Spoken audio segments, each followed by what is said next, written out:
আসসালামু আলাইকুম। আজ বানাবো হালিম। হালিম মিক্স আর এটা হলো হালিমের যে মশলাটা সেটা দিয়ে দিলাম। একটু গরম পানি দিয়ে একটু ভিজিয়ে রাখবো। আপনারা যদি তাড়াতাড়ি হালিমটা রান্না করতে চান একটু গরম পানি দিয়ে ভিজিয়ে রাখবেন, তাড়াতাড়ি এটা নরম হয়ে যাবে, তখন রান্না করে ফেলতে পারবেন। এটা হয়ে গেছে। পানি দিয়ে রাখাতে ডালটা ভালো ভিজে গেছে, এখন রান্না করব। প্যান গরম হয়ে গেছে, সাদা তেল দিয়ে দিব। এলাচি, দারচিনি আর হইলো বড় এলাচ দিয়ে দিলাম। পেঁয়াজ কুচি দিয়ে দিব।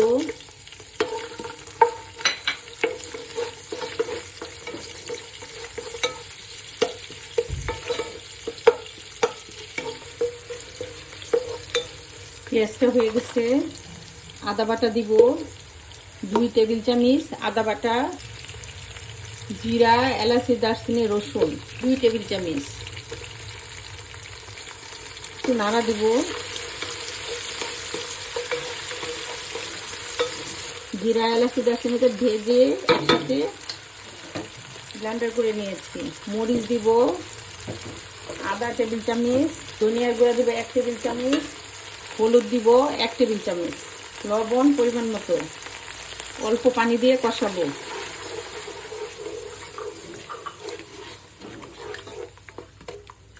আজ রান্না করব হালিম গরুর পায়া দিয়ে।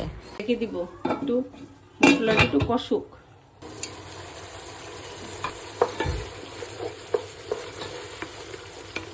মশলাটা একটু ভালো করে কষাবো, একটু ঢেকে রাখবো।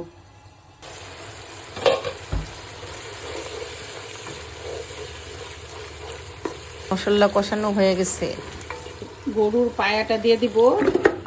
আজকে গরুর পায়া দিয়ে হালিম রান্না করব। কিভাবে রান্না করব সেটাই আপনাদের দেখাচ্ছি। পায়াটা একটু হলুদ দিয়ে পাক উঠাইয়া পরিষ্কার করে নিয়েছি। পায়া এবং মশলা কষানোর পরে প্রেসার কুকারে দিয়ে দিব।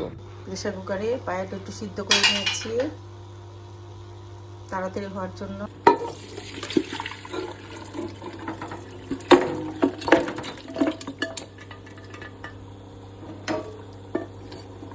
মাংসটা কষিয়ে প্রেসার কুকারে একটু সিদ্ধ করে দিয়েছি।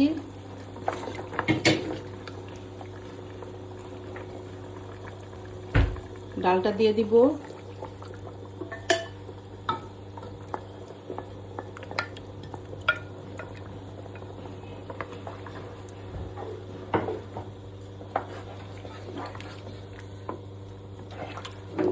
বাটি ধোয়ার পানিটাও দিয়ে দিব। এটা সব গরম পানি। হালিমের ডালটা সিদ্ধ হোক, ঢেকে দিব।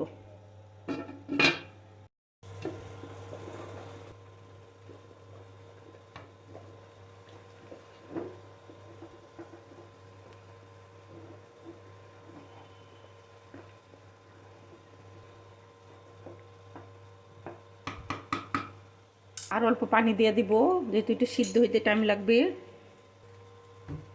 হালিম মশলার অর্ধেকটা দিয়ে দিব।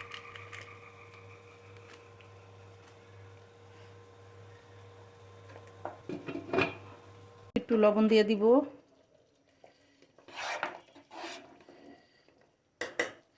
সিদ্ধ হয়েছে নাকি একটু দেখি। ডালটা সিদ্ধ হয়ে গেছে। গরম পানিতে ভিজিয়ে রাখাতে ডালটা বেশিক্ষণ টাইম নেয় না, সিদ্ধ হয়ে গেছে। কাঁচামরিচ দিয়ে দেবে বেশি করে।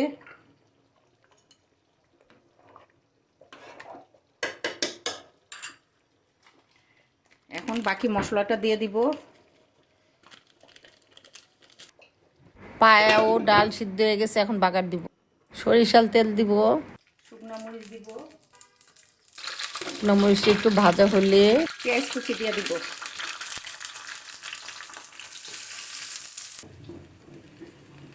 একটা শুকনো মরিচ উঠাই রাখবো। একটু জিরা দিয়ে দিব। হয়ে গেছে, এখন বাগার দিয়ে দিলাম।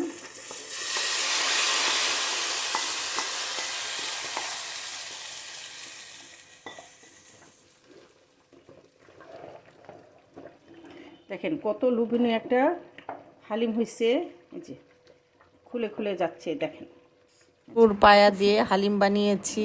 খাসির পায়া দিয়ে আপনারা এরকম হালিম বানাইতে পারবেন।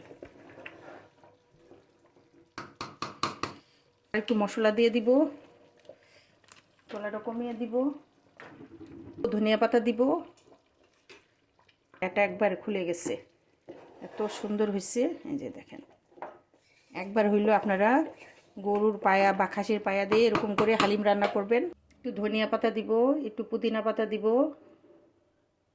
কাঁচা মরিচ, শসা, আদা কুচি, বেরেস্তা, মশলা দিয়ে দিব উপরে। আমার এই হালিম রান্নাটা যদি আপনাদের ভালো লাগে, লাইক কমেন্ট শেয়ার ও সাবস্ক্রাইব করবেন। আল্লাহ হাফিজ।